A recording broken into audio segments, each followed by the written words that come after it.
the genocide or colonial-adjacent organisation. This is the beautiful Swanley Park. There's geese, there's some beautiful little baby geese over here. Lovely, lovely part of Kent here in the UK.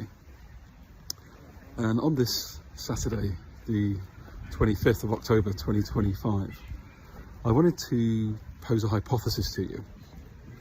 And it's a hypothesis that despite every bit of education you and I have received, despite every piece of media narrative that we get pushed, you and I,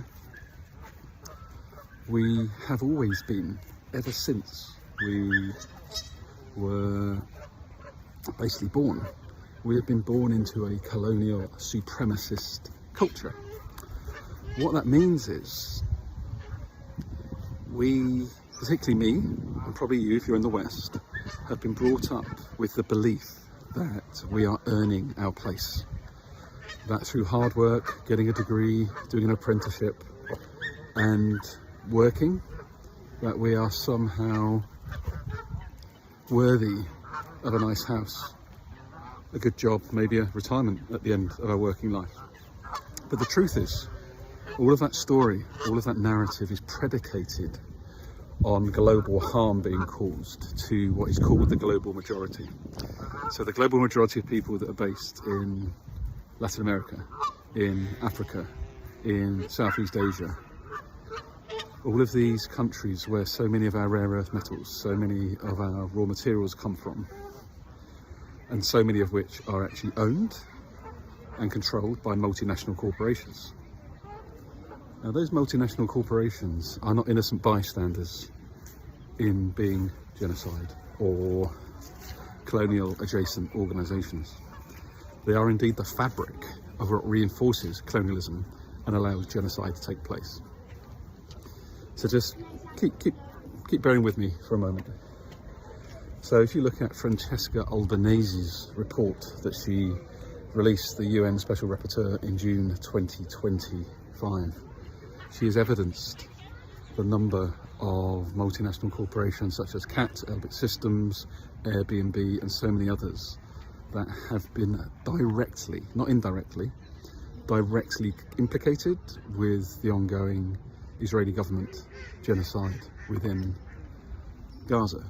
And it has now been called a genocide as of, I believe it was September or October 2025. So it's easy to think that it's them over there, it's those companies, that they're the ones that are the issue.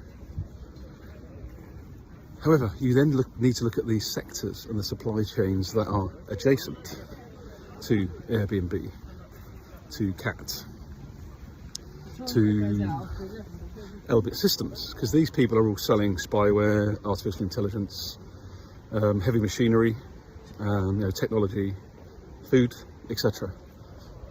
So who else in those supply chains, maybe unknowingly, but maybe knowingly, is actually supplying raw materials that go into those organisations that are directly implicated in genocide and ongoing colonial erasure of so many populations, communities, cultures all around the world?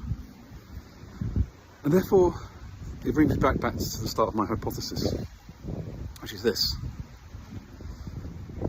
If we all work, if I work and you work within a colonial or genocide adjacent organisation, what can we do about that?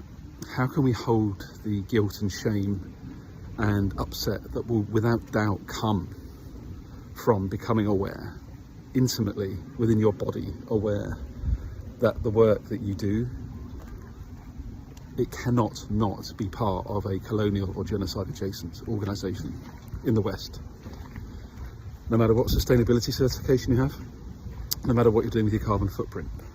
By the way, spoiler alert, war emissions are not included within sustainability emissions data. Where do we go? Where are those spaces to explore and actually hold one another and dialogue to be able to say, wow, shit, we just didn't see this. We've been educated and mediated to wear these blinkers, to stay away from joining these systemic dots of harm that our lives are predicated on in the West. So Was it a hypothesis, or was it just a bit of a download?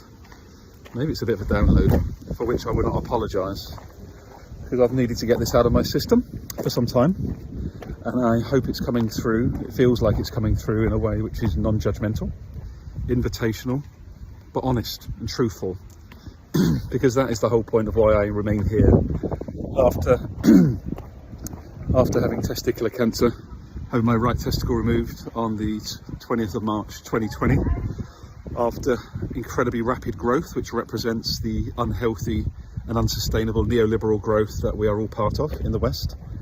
Having that growth from the size of a pea up to being the weight and size of a cricket ball within 8 weeks before it was removed was a real felt, embodied realisation as to the pressure we're putting on the planet and one another. So, imagining, and if you've got this far, if you allow yourself to feel into the fact that you will be part of a colonial or genocide adjacent organisation, what may you want to do differently? What may you want to say differently? Who might you want to meet that's different, doesn't look and sound like you potentially? And where are those spaces for you even to get curious about this?